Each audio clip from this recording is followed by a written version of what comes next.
Morning बच्चों। आज मैं आपको पाठ 19 पद परिचय के बारे में पढ़ाने जा रही हूँ। तो सबसे पहले इसके लिए जानना यह आवश्यक है कि पद क्या है ना। पद शब्द का जो वाक्य में प्रयोग होता है उसका वही रूप जो है पद कहलाता है। यानी कि शब्द का वाक्य में प्रयुक्त रूप जो है वह पद है। ठीक है, शब्द का वाक्य में प्रयुक्त रूप पद। ठीक, जिन शब्दों का वाक्य में प्रयोग हो जाता है वह पद कहलाता है। जबकि शब्द वो जो है अर्थ सहित स्वतंत्र होता है ना। लेकिन अगर वह वाक्यों में मिल जाता है तो उसका रूप बदलकर वह पद के रूप में हो जाता है। इतना याद रखिएगा कि शब्द का वाक्य में प्रयुक्त रूप ही पद कहलाता है। अब इसके बाद पद परिचय। फिर पद परिचय क्या है?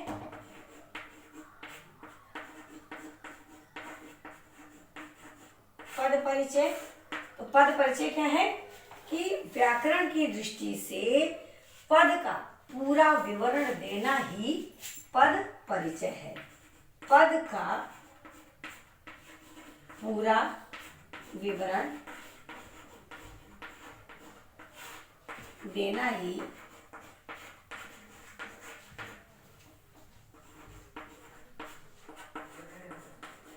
यानी कि एक पद का पूरा अर्थ बताना, उसमें कौन सा लिंग है, कौन सा वचन है, कौन सा कारक है, कौन सा संज्ञा है, सर्वनाम है, विशेषण है, कौन सी संज्ञा है, तो इन सब चीजों का जो पूरा विवरण दे वही पद परिचय कहलाता है।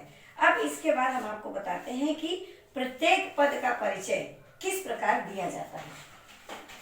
प्रत्येक पद का परिचय हम किस प्रकार देते हैं। ठीक है, पद का परिचय। पद का परिचय हम देंगे कैसे? मान लिया पद हमने लिख दिया, ठीक है। अब उसका संज्ञा, दूसरा सर्वनाम, सभी चीजों का, ठीक। तीसरा संज्ञा, सर्वनाम, विशेषण।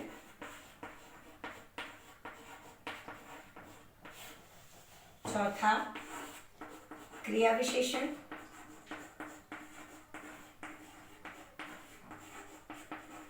ठीक, पांचवा क्रिया।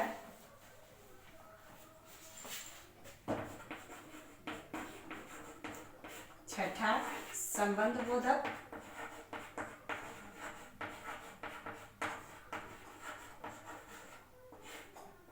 मोटे तौर से आप इतना सिर्फ आपको पता होना चाहिए। फिर सातवां समुच्चय बोधक।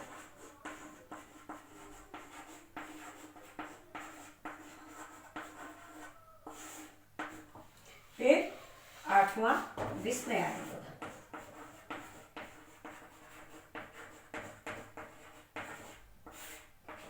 आठवां क्या होगा? विस्मयादि बोधक।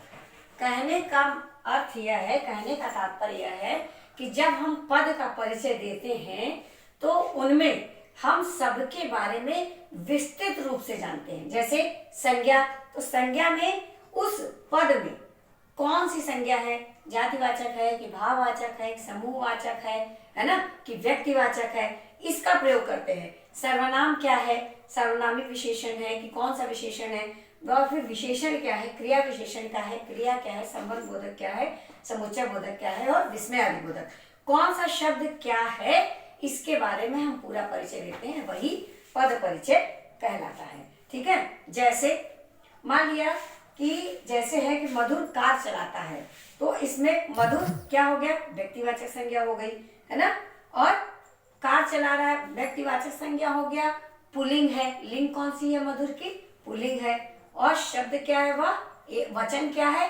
एक वचन हो गया। तो इस तरीके से हम पूरा उसका विस्तार से वर्णन करते हैं, तो वह कहलाता है पद। ठीक, अब इसके बाद कोई भी चीज, जब हम किसी भी चीज के बारे में पूरी तरीके से उसकी जानकारी रखते हैं। एक शब्द हमने कहा, अब उसमें आप सोचेंगे कि विस्मयादि बोधक का कैसे उसमें प्रयोग होगा, समुच्चय बोधक का कैसे प्रयोग होगा। जैसे मान लिया कि कल उसका खिलौना टूट गया, टूटना क्या है, क्रिया हो गई, तो खिलौना टूट गया, क्रिया विशेषण का। जैसे मान लिया जो है विस्मयादि बोधक हो गया कि वाह वाह तुमने कमाल कर दिया। अब वाह तुमने कमाल कर दिया या वाह तुम्हारे घर के पास बगीचा है परंतु छोटा है, तो वाह शब्द क्या हो गया, ये विस्मयादि बोधक को दर्शाता है। विस्मयादि बोधक के अंतर्गत किसको दर्शाता है, हर्ष सूचक को। तो इस तरीके से जितने भी शब्द आते हैं, तुम्हारे आ गया तो तुम्हारे सर्वनाम हो गया, घर आ गया जातिवाचक संज्ञा हो गई, के पास आ गया संबंध बोधक अव्यय हो गया, बगीचा जातिवाचक संज्ञा हो गई, है अपूर्ण क्रिया है परंतु व्यधिकरण समुच्चय बोधक, इसके पहले आप पढ़ चुके हैं। छोटा गुणवाचक विशेषण उसका गुण है और है आकर्मक क्रिया। तो इस तरीके से बच्चों जो है हम पद परिचय को अच्छी तरीके से समझ पाएंगे कि जो भी इसका मुख्य चीज क्या है कि जो भी हम बात करते हैं या जो भी उदाहरण देते हैं, जो भी शब्द है उसका विस्तार से वर्णन करना ही पद परिचय कहलाता है। ठीक, अब हम आपको पाठ 20 वाक्य विचार के बारे में बताने जा रहे हैं। सबसे पहले वाक्य क्या है यह समझना जरूरी है कि शब्दों का ऐसा समूह जो व्यवस्थित हो यानी क्रम से हो और पूरा अर्थ प्रकट कर सके वह वाक्य कहलाता है। पूरा अर्थ जो नहीं प्रकट करता वह वाक्य नहीं हो सकता। क्या है, शब्दों का, या आप इतना भी कह सकते हैं कि शब्दों का व्यवस्थित समूह वाक्य कहलाता है। शब्दों का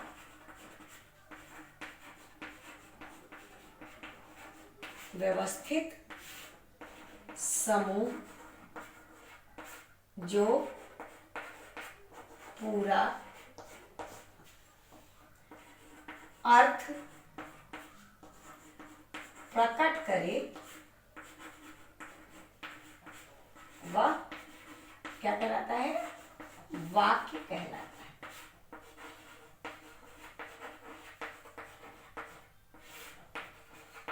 ठीक, अगर वह अर्थ नहीं प्रकट कर रहा है और उसका जो क्रम है वह बिगड़ा हुआ है, उल्टा पुल्टा है, तो वह वाक्य के अंतर्गत कभी नहीं आएगा। अब वाक्य के कितने अंग हैं, वाक्य के अंग कितने हैं, 2। ये बहुत पहले आप लोग पढ़ चुके हैं। कौन कौन से होते हैं, नंबर 1 उद्देश्य और नंबर 2 विधेय। ठीक, कौन कौन से होते हैं, नंबर 1 उद्देश्य और नंबर 2 विधेय।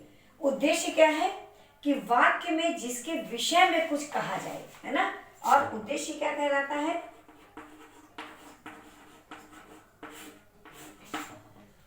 वाक्य में जिसके विषय में कुछ कहा जाए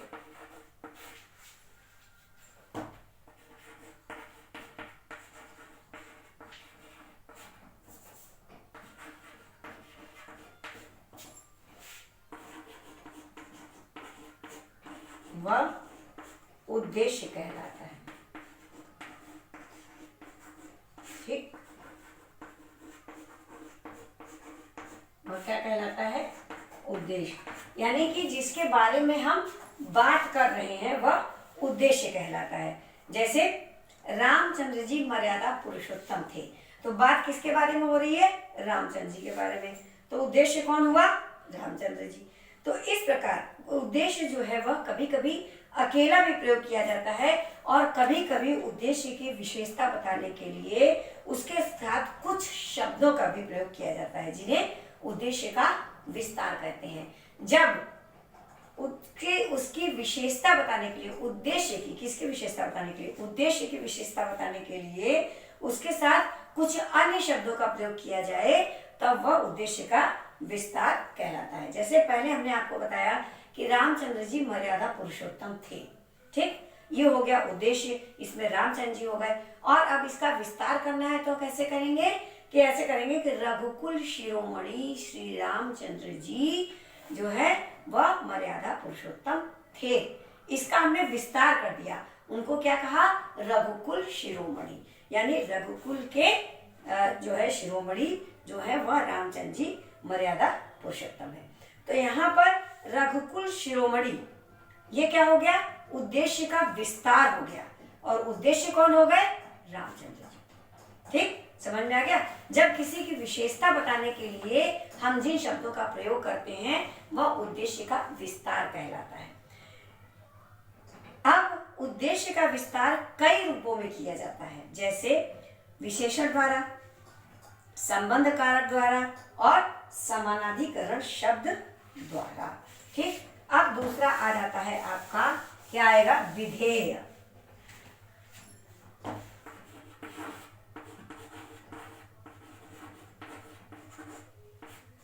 दूसरा आ गया विधेय। विधेय क्या होता है, वाक्य में उद्देश्य के विषय में जो कुछ कहा जाए। ठीक, वाक्य में उद्देश्य के विषय में, उद्देश्य के विषय में जो कुछ कहा जाए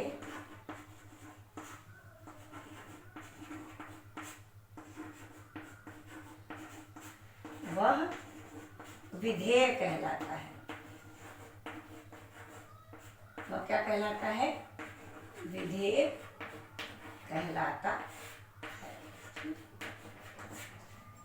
वाक्य में उद्देश्य के विषय में जो कुछ कहा जाए वह विधेय कहलाता है। उद्देश्य क्या कहलाता है, वाक्य में जिसके विषय में कुछ कहा जाए वह उद्देश्य कहलाता है। दोनों में इतना ही अंतर है। अब जैसे रमा संतरा खा रही है, छोटा बच्चा हंस रहा है। अब क्योंकि ये छोटा बच्चा है ना, उद्देश्यों के विषय में कुछ बता रहे हैं। जिस प्रकार उद्देश्य का विस्तार होता है उसी प्रकार विधेय का भी विस्तार होता है। जैसे छोटा बच्चा अब पहले उद्देश्य में था कि विधेय में था कि छोटा बच्चा हंस रहा है, साधारण विधेय। अब इसका विस्तार करना है तो क्या करेंगे, छोटा बच्चा जोर से हंस रहा है, जोर शब्द विस्तार हो गया। ठीक, अब आपका आता है कि विधेय का विस्तार कई रूपों में होता है, जैसे क्रिया विशेषण द्वारा, करण कारक द्वारा और अधिकरण द्वारा। अब इसके बाद आप कहते हैं कि वाक्य के भेद, है ना। अब आपका आता है क्या चीज, वाक्य के भेद। वाक्य के भेद, वाक्य के भेद जो है वो दो प्रकार के होते हैं। नंबर एक, रचना के आधार पर,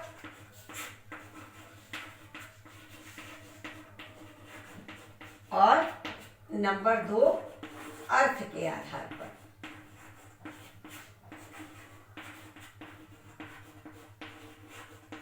अब देखिए, नंबर एक रचना के आधार पर हो गया और नंबर दो अर्थ के आधार पर हो गया। और अर्थ के आधार पर भी वाक्य के निम्नलिखित भेद हैं। कौन कौन से, ये देखिएगा, अर्थ के आधार पर। ठीक, ये नहीं, अर्थ के आधार पर भी वाक्य के भेद हैं। पहला, विधिवाचक, जो नियमों को बताए। दूसरा, निषेधवाचक, यानी जिसमें हम किसी भी चीज को हटा देते हैं, उसका प्रतिकार कर देते हैं, वह कहलाएगा निषेधवाचक, यानी कि जिसमें किसी कार्य के न होने का ज्ञान हो। और विधिवाचक, इसमें किसी कार्य के करने या होने का ज्ञान हो, तरीके का उसके। निषेधवाचक यानी किसी कार्य के न करने का ज्ञान हो। ठीक, इसके बाद आता है प्रश्नवाचक। प्रश्नवाचक आप जानते ही हैं, जिसमें प्रश्न पूछा जाता है।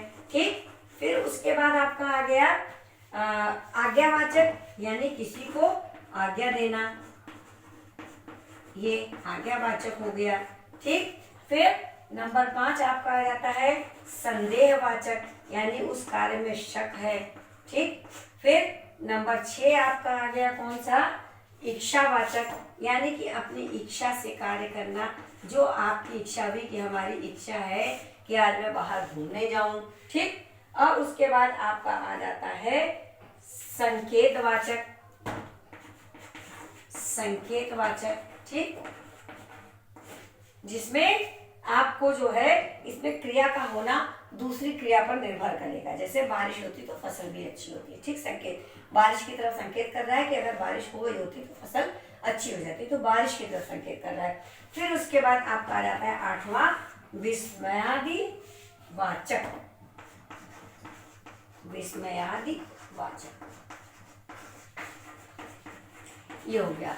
पहला क्या हो गया? अर्थ के आधार पर विधिवाचक यानी कि कार्य के होने का, निषेधवाचक कार्य के न होने का, प्रश्नवाचक कार्य के लिए प्रश्न पूछे जाने का, आज्ञावाचक कार्य के लिए किसी को आज्ञा देने का, संदेहवाचक यानी कि संदेह है कि कार्य जो है वो पूरी तरीके से इसमें कार्य हुआ है या नहीं, इच्छावाचक अपनी इच्छा जाहिर करना, अपनी इच्छा व्यक्त करना, संकेतवाचक एक कार्य को पूरा करने के लिए दूसरे कार्य की तरफ संकेत करना, और विस्मयादिवाचक इनमें हर्ष, शोक, घृणा आदि के भाव आ जाना, ठीक। ये हो गया अर्थ के आधार पर। अब देखिए कि अर्थ की दृष्टि से वाक्य परिवर्तन किस प्रकार होता है। जैसे कि रघु मछली पकड़ता है, अब ये कौन सा है? विधिवाचक यानी वह कार्य कर रहा है। अब इसको आपको निषेधवाचक में बदलेंगे तो रघु मछली नहीं पकड़ता है, सरल। क्या रघु मछली पकड़ता है? प्रश्नवाचक। आज्ञावाचक रघु मछली पकड़ो। तो इस तरीके से जितनी भी चीजें हैं, शायद तुम मछली पकड़े, संदेहवाचक, और काश रघु मछली पकड़े, इच्छावाचक, हमारी इच्छा है। रघु मछली पकड़े तो अच्छा हो, संकेतवाचक, अरे रघु मछली नहीं पकड़ता है, विस्मयवाचक। इस तरीके से ये शब्द, ठीक, ये बहुत ही सरल है, इनको बस खाली ध्यान से सुनिए तो आपको सारी चीजें समझ में आ जाएंगी। अब इसके बाद आता है कि रचना के आधार पर वाक्य के भेद। अब रचना के आधार पर वाक्य के 3 भेद हैं। कौन कौन से? नंबर 1 सरल, सरल वाक्य, ठीक। अब सरल वाक्य के अंतर्गत आपको क्या आएगा? जिस वाक्य में एक उद्देश्य और एक विधेय होता हो वह सरल वाक्य कहलाता है, यानी एक ही उद्देश्य होगा और एक ही विधेय होगा। जैसे मुकुल पत्र लिख रहा है, मुकुल उद्देश्य, विधेय भी एक ही है। फिर उसके बाद आता है इसके अंतर्गत संयुक्त वाक्य। दूसरा आपका आ गया संयुक्त यानी 2 वाक्यों को मिला करके, ठीक। फिर तीसरा आपका आ जाता है संयुक्त वाक्य। इस वाक्य में 2 या 2 से अधिक सरल अथवा समुच्चय बोधक द्वारा जुड़े होते हैं, और, तथा, एवं, व आदि लगाकर। फिर उसके बाद आपका आ जाता है तीसरा मिश्रित वाक्य। यह आ गया मिश्रित। मिश्रित वाक्य माने जिस वाक्य में एक प्रधान उपवाक्य हो, जो उपवाक्य हो वो मुख्य हो और अन्य उपवाक्य उसी पर आश्रित हो, किसी अन्य पर नहीं। जैसे नेहा पढ़ रही है क्योंकि कल उसकी परीक्षा है, तो नेहा पर ही सारे वाक्य उपवाक्य सब उसी पर आश्रित है, ठीक। तो ये हो गया मिश्रित वाक्य। अब रचना की दृष्टि से वाक्य परिवर्तन कैसे होंगे? सरल वाक्य से संयुक्त वाक्य अगर बनाना हो तो उसमें क्या जोड़ेंगे? या, परंतु, इस तरीके के शब्द जोड़ देंगे। जैसे खिलौना मिलते ही बच्चा चुप हो गया, सरल वाक्य हो गया। अब संयुक्त वाक्य इसका बनाना है तो खिलौना मिला और बच्चा चुप हो गया। एक शब्द आपने जोड़ दिया, सरल वाक्य से संयुक्त वाक्य बन गया। बीमार होने के कारण सहवाग मैच नहीं खेला। सहवाग बीमार था इसलिए मैच नहीं खेला। क्या, और, तथा, व, एवं, इसलिए, किंतु, परंतु, इन सब शब्दों को अगर आप जोड़ देंगे तो सरल वाक्य जो है वो संयुक्त वाक्य में परिवर्तित हो जाएगा। अब सरल वाक्य को मिश्रित वाक्य बनाना है तो क्या करेंगे? सरल वाक्य है जैसे शिल्पा ने अपनी बहन की पुरानी साड़ी पहनी, ये सरल वाक्य सीधा सीधा। अब इसको मिश्रित वाक्य बनाना है, क्या बनाएंगे? शिल्पी ने वही पुरानी साड़ी पहनी जो उसकी बहन की थी। अब देखिए इसको आपने मिश्रित कर दिया, सरल वाक्य से मिश्रित वाक्य कर दिया, तो ये सरल सा जो वाक्य था कि शिल्पा ने अपनी बहन की पुरानी साड़ी पहनी। अब इसको मिश्रित वाक्य अगर आपने किया तो क्या किया? शिल्पा ने वही पुरानी साड़ी पहनी जो उसकी बहन की थी। इस तरीके से सरल वाक्य मिश्रित वाक्य में परिवर्तित हो गया। अब संयुक्त वाक्य से सरल वाक्य बनाना है तो बिल्ली रसोई घर में घुसी और दूध पी गई, सरल। बिल्ली रसोई में घुसकर दूध पी गई। ये हो गया आपका संयुक्त। तो इस तरीके से मिश्रित वाक्य से सरल वाक्य बनाना है। तो मैंने एक अजगर देखा जो बहुत मोटा था। सरल, मिश्रित और सरल बनाइए। मैंने एक बहुत मोटे अजगर को देखा। सरल। तो जिन सब चीजों में हम कुछ अन्य शब्द मिला करके उसको थोड़ा बड़ा कर देते हैं, उसका विस्तार करते हैं, वही जो है संयुक्त वाक्य में परिवर्तित हो जाता है, वही मिश्रित वाक्य में परिवर्तित हो जाता है।